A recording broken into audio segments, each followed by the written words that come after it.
வணக்கம். நான் doctor Joseph Gnanaraj. இது டாக்டர் லாஜிக் 360. உங்கள் ஆரோக்கியம் எளிதானதாகவும் அறிவானதாகவும் ஆகும் இடம். நண்பர்களே, நம்ம சுவாசிக்கிற காத்து, குடிக்கிற தண்ணி, ஏன் நம்ம போட்டிருக்க ஷர்ட்ல இருந்து கூட பிளாஸ்டிக் துகள்கள், அதாவது மைக்ரோ பிளாஸ்டிக் நம்ம உடம்புல போகுதுங்கிறாங்க.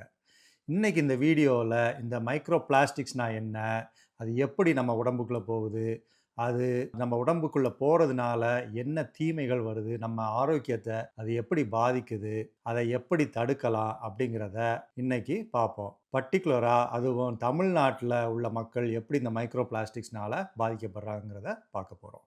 வாங்க பார்க்கலாம். முதல்ல மேட்ருக்கு வருவோம். மைக்ரோ பிளாஸ்டிக்ஸ்னா என்ன? சிம்பிளாக சொல்லணும்னா ஒரு எள்ளு விதை சைஸில், அதாவது 5 மில்லிமீட்டருக்கும் குறைவான பிளாஸ்டிக் துகள்கள் தான் நம்ம மைக்ரோ பிளாஸ்டிக்ஸுங்கிறோம். நம்ம யூஸ் பண்ணுற பிளாஸ்டிக் பாட்டில், பிளாஸ்டிக் கவர் இதெல்லாம் உடஞ்சி பொடியாகி கடைசியில் இப்படி மாறுது. இந்த பிளாஸ்டிக் துகள்கள் உங்கள் ரத்தத்தில், உங்கள் நுரையீரலில், ஏன் உங்கள் மூளையில் கூட இப்போ போய் சேர்ந்து பாதிப்பை ஏற்படுத்தக்கூடும். இது ஏதோ சயின்ஸ் ஃபிக்ஷன் படம் இல்லைங்க, இது நிஜம். இப்போ ஒரு முக்கியமான விஷயம், நம்ம தமிழ்நாடு இந்த மைக்ரோ பிளாஸ்டிக்னால எப்படி பாதிக்கப்படுதுன்னு பார்ப்போம். முதல்ல பர்டிகுலராக திருப்பூர், கோவை, ஈரோடு இங்கெல்லாம் பார்த்தீங்கன்னா நிறைய டெக்ஸ்டைல் தொழிற்சாலைகள் உண்டு. இங்கே நிறையா பிளாஸ்டிக் யூஸ் பண்ணுறதுனால காற்றுல நிறையா பிளாஸ்டிக் துகள்கள் இருக்குது. அதனால அங்கே வேலை பார்க்குற தொழிலாளர்கள் இந்த மைக்ரோ பிளாஸ்டிக்கை நிறையா சுவாசிக்கிறதுனால அவங்களுக்கு பெரிய பாதிப்பு ஏற்படக்கூடும். சராசரியாக பார்த்தீங்கன்னா ஒரு நாளைக்கு ஒரு ஃபேக்ட்ரியில் 2,45,000 பிளாஸ்டிக் துகள்கள் இருக்குன்னு கண்டுபிடிக்கப்பட்டிருக்கு.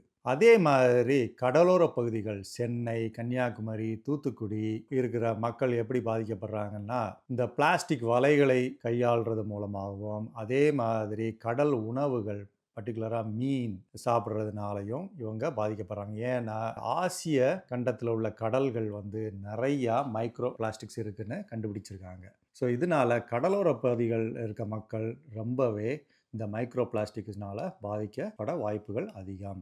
அதே மாதிரி உப்பு தொழில் செய்கிறவங்க, தூத்துக்குடி, வேதாரண்யம், அங்கேயும் இந்த கடல் தண்ணியில் இருக்கிற மைக்ரோ பிளாஸ்டிக்ஸ் கலந்து வர்றதுனால அவங்களும் இந்த மைக்ரோ பிளாஸ்டிக்ஸ்னால பாதிப்புக்கு உள்ளாகிறார்கள். இப்போ விவசாயத்துலேயும் பிளாஸ்டிக் நிறையா உபயோகப்படுத்துகிறாங்க. அதனால அந்த மண்ணோட பிளாஸ்டிக்கும் இந்த மைக்ரோ பிளாஸ்டிக்ஸ் கலந்து வர்றதுனால விவசாயங்கள் நிறையா பண்ணுற இடங்கள் திண்டுக்கல், தேனி, நீலகிரி, தஞ்சாவூர் போன்ற மாவட்டங்களில் உள்ள மக்களுக்கும் மைக்ரோ பிளாஸ்டிக்னால் பாதிப்பு வர்றதுக்கு அதிக வாய்ப்புகள் உண்டு. இப்போ இந்த மைக்ரோ பிளாஸ்டிக்ஸ் எப்படியெல்லாம் நம்ம உடம்புக்குள்ளே போகுதுன்னு பார்ப்போம். இப்போ மெயினாக பார்த்தீங்கன்னா நம்ம சாப்பிட்ற உணவுக்குள்ளே மைக்ரோ பிளாஸ்டிக் கலக்கக்கூடும். பொதுவாக நம்ம பாட்டில்டு வாட்டர், அதாவது பிளாஸ்டிக் பாட்டிலில் தண்ணி குடிக்கும்போதோ, நம்ம உணவுப் பொருட்களை பிளாஸ்டிக்கில் கவரில் போட்டு வர்றதுனாலையோ அதிலிருந்து நமக்கு மைக்ரோ பிளாஸ்டிக்ஸ் வரக்கூடாது. நம்ம உணவு உண்ணும்போது நம்ம ஜீரண குழாய்க்குள்ளே இந்த மைக்ரோ பிளாஸ்டிக்ஸ் போய் அது கடைசியில் நம்ம இரத்தத்தோட கலக்கக்கூடும். அதே மாதிரி நம்ம சுவாசிக்கிற காற்றுலையும் இந்த மைக்ரோ பிளாஸ்டிக்ஸ் இருக்கிறதுனால நம்ம சுவாசிக்கும்போது நம்ம நுரையீரல் வழியாக இந்த மைக்ரோ பிளாஸ்டிக்ஸ் நம்ம இரத்தத்துலையும் கலக்கும், நுரையீரலையும் பாதிக்கக்கூடும். அப்புறம் நம்ம தோல் மூலமாக நம்ம போட்டிருக்க துணிகள் முதற்கொண்டு அது மூலமாக கூட இந்த மைக்ரோ பிளாஸ்டிக்ஸ் நம்ம உடம்புல சேர வாய்ப்புகள் உண்டு.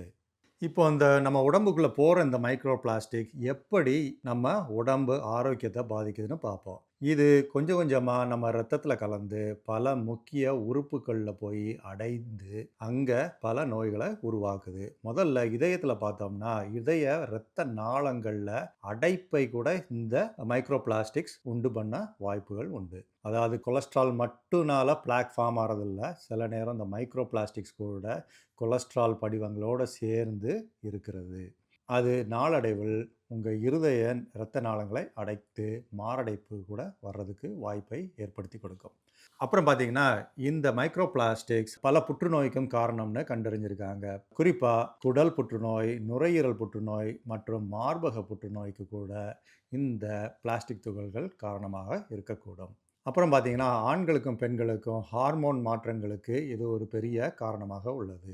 ஆண்களுக்கு விந்தணுக்களையும் குறைக்கக்கூடும். அப்புறம் முக்கியமா பார்த்தீங்கன்னா, நம்ம மூளையில கூட இந்த மைக்ரோ பிளாஸ்டிக் வர்றதுனால, நமக்கு டிமென்ஷியா வர்றதுக்கு அதிக வாய்ப்புன்னு கண்டறியப்பட்டுள்ளது.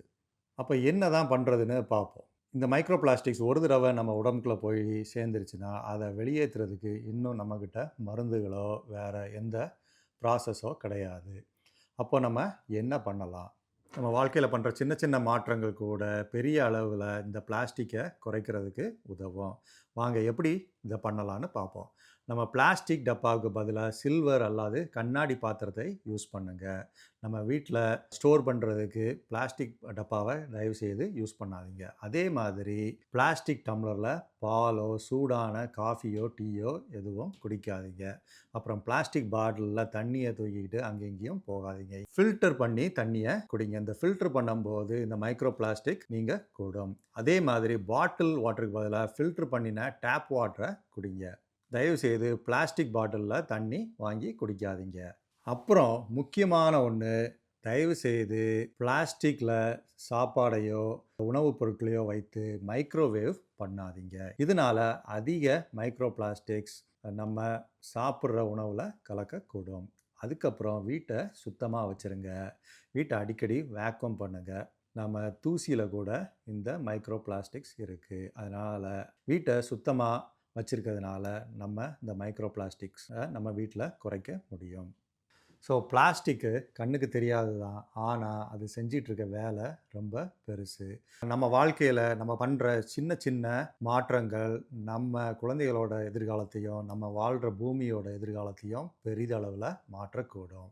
ஸோ தயவுசெய்து பிளாஸ்டிக் யூஸ் பண்ணுறத குறைங்க.